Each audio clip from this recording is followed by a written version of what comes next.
Speak English anyway, a place where confidence matters more than perfection, and every voice deserves to be heard. Hey people, I'm Linda. And I'm Ethan, and today we are talking about something that I think is responsible for more panic, more nodding and smiling when you have absolutely no idea what is happening. The nod and smile, the universal language of I understood nothing, but I refuse to admit it. The most used expression in the English learner's toolkit. Right after, sorry, could you repeat that? Which takes courage, comes the nod and smile, which takes zero courage and also zero understanding.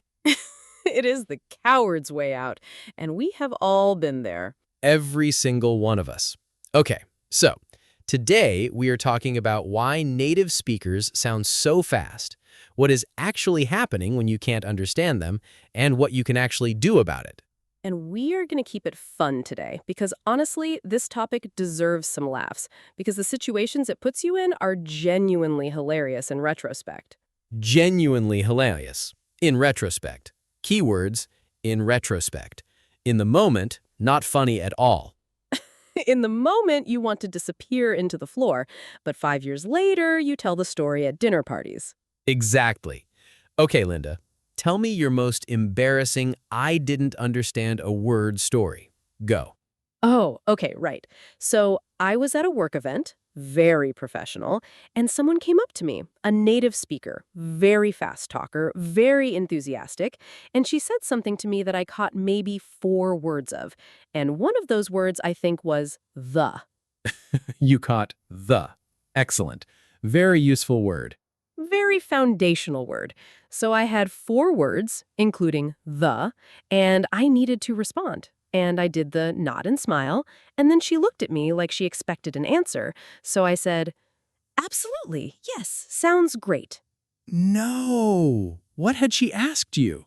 She had asked me if I wanted to be the volunteer representative for the entire department's charity event. No! I found out 3 days later when someone sent me a calendar invite for the first planning meeting. You volunteered yourself for a job you didn't even know existed. I spent the next 2 months organizing a charity bake sale, Ethan. A bake sale. I don't even bake. This is the greatest story. Did anyone notice? Nobody noticed. I just figured it out as I went. I Googled how to organize a bake sale at 11 p.m. on a Tuesday. This is incredible. Okay, my story is less dramatic, but equally embarrassing. I was in a taxi, the driver was talking to me, very fast, very casual, and I caught something that sounded like a question. So I said, yeah, definitely. Uh-oh. He had asked me if I wanted to take the highway or the back roads. And you said, definitely. I said, definitely. To nothing. To an open question with 2 options. He just looked at me in the mirror and said, okay, highway then. He just picked for you. He just decided. And I sat there for 20 minutes wondering what I had agreed to. At least yours didn't involve a 2-month commitment. At least. Okay, so why does this happen? Why do native speakers sound so fast? Because I think a lot of learners feel like I studied English for years, I understand it when I read it, I understand it when people speak slowly, but the moment a native speaker opens their mouth at full speed, nothing. And the first thing I want to say is they are not actually speaking faster than you think. Most native speakers speak at around 130 to 150 words per minute in casual conversation. Which sounds like a lot. It sounds like a lot, but the speed is not really the main issue. The main issue is something else entirely. What is the main issue? Connected speech. And this is the thing that nobody tells you about when you are learning English. And it changes everything once you understand it. Okay, explain it simply. Okay, so when you learn English, you learn words separately. Cat, sat, on, the, mat. Each word is clean and complete. Nice little packages. Nice little packages. Very organized.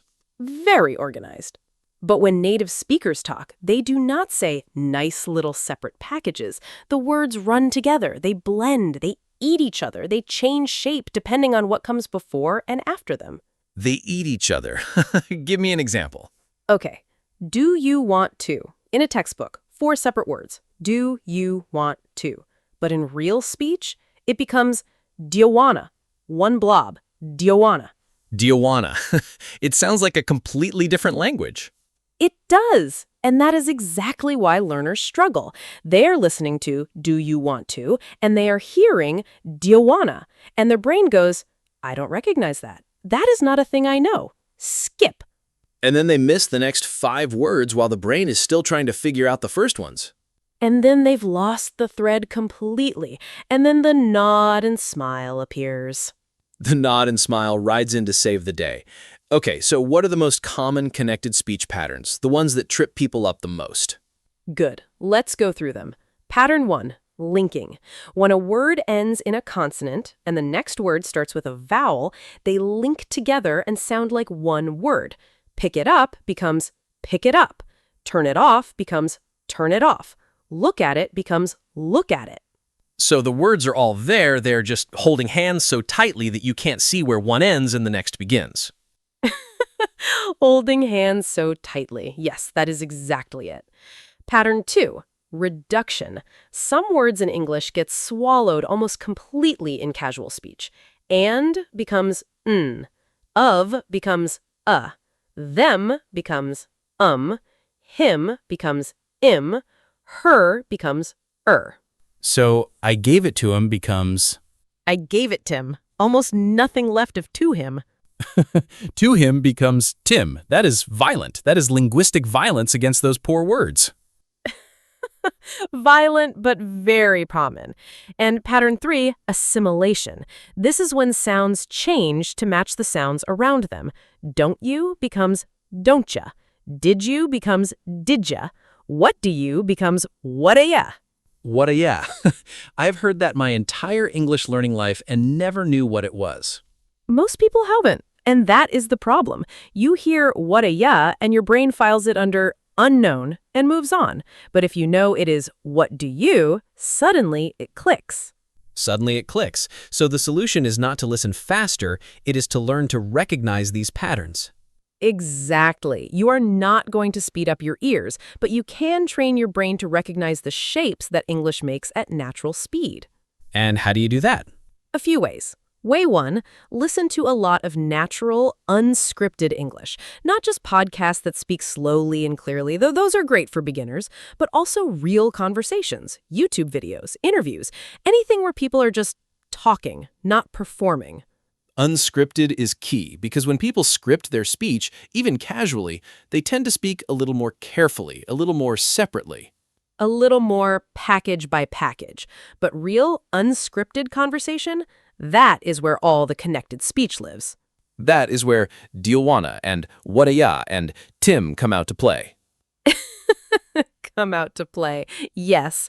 Way 2, study the specific patterns. We just went through 3 of them. There are more. Linking, reduction, assimilation, elision, where sounds disappear completely, and several others. Look them up. Learn them by name, because once you know what to listen for, you start hearing them everywhere. It's like when you buy a red car and suddenly you see red cars everywhere. They were always there, you just were not tuned to them.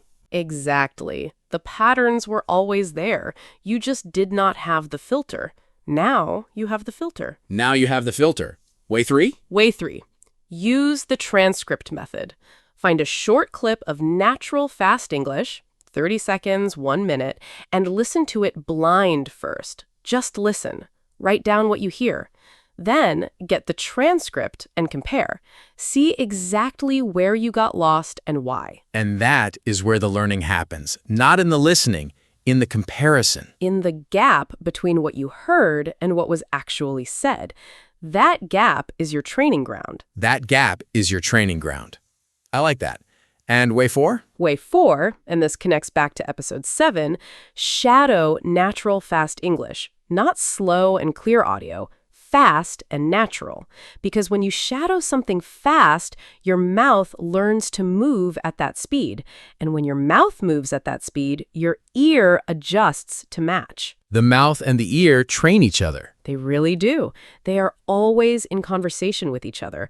What one learns, the other picks up. And way 5? Way 5. Stop being embarrassed to ask people to repeat or slow down.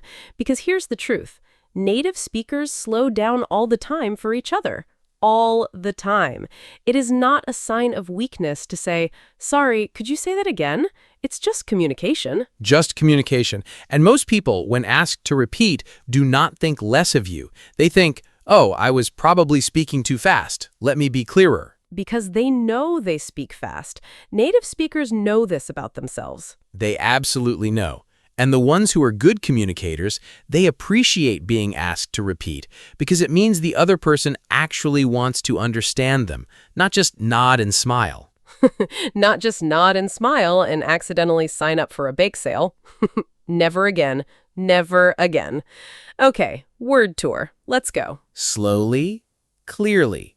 The irony of speaking slowly about why people speak fast is not lost on me. The most self-aware word tour. Okay, first word, connected speech. Connected speech is the way words blend, link, reduce, and change shape when spoken naturally at normal speed. It is what makes native speakers sound fast, even when they are not. For example, once I learned about connected speech, I started understanding so much more. Or, the phrase, "do you wanna," is connected speech for "do you want to?" Connected speech. Repeat, connected speech. Connected speech. Next, blend. To blend means to mix together so smoothly that the separate parts are hard to distinguish. In speech, sounds blend when they run into each other and lose their edges. For example, in fast speech, words blend together and the boundaries disappear. Or, the sounds blend so naturally that learners often can't hear where one word ends. Blend. Repeat, blend. Blend. Next, reduction. Reduction in speech means a word or sound becomes shorter or weaker, losing sounds or syllables in casual, fast conversation. For example, and is often reduced to just N in natural speech. Or reductions are one of the main reasons learners miss words. The words are there, just smaller. Reduction. Repeat, reduction. Reduction.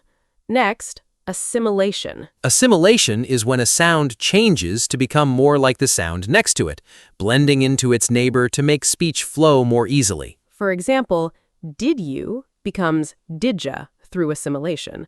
Or assimilation happens automatically in fast speech. Speakers don't even realize they're doing it. Assimilation. Repeat, assimilation. Assimilation. Next, unscripted. Unscripted means not planned or written in advance, spontaneous and natural, like real conversation. For example, unscripted interviews are great for hearing real connected speech. Or, the more unscripted the audio, the more natural the English sounds. Unscripted. Repeat, unscripted. Unscripted. Next, elision. Elision is when a sound disappears completely in fast speech. It was there in the written word, but it simply vanishes when spoken naturally. For example, in next day, the T in next often disappears through elision. It becomes next day.